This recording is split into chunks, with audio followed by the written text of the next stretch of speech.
Hi everyone, today's string figure is called One Storm Cloud. It looks pretty easy, but some of the maneuvers might be something that you haven't really done before. Try go through to the end, because then you'll start to be able to learn string figures that use the Murray opening. To do this string figure, I want to start with the Murray opening or index opening, and to do that I'm going to form a loop by taking the right string over the left. Then from behind I'm going to insert my pointer fingers into that loop,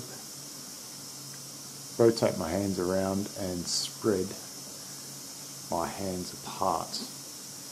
Then with my left thumb I want to pull down the lower near pointer finger string and collect onto the back of my thumb the far lower pointer finger string, and with my left hand I want to go over both of those lower pointer finger strings and collect on the back of my thumb the upper far pointer finger string. So it should look like this.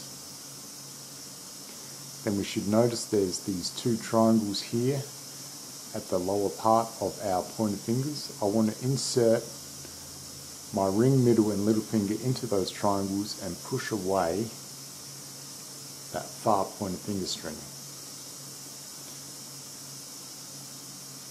Then with my middle ring and little fingers I want to pull down this straight pointer finger string, which is the near upper pointer finger string, and pull it through that triangle. Next, I want to use my middle finger to hook the lower near pointer finger string, and I want to push that through the new triangle, rotate my hands forwards and release my ring and little fingers. Then I can rotate my hands back the other way, reinsert my little finger and ring finger into that hole, and then drop my thumbs, and you should get the One Storm Cloud string figure.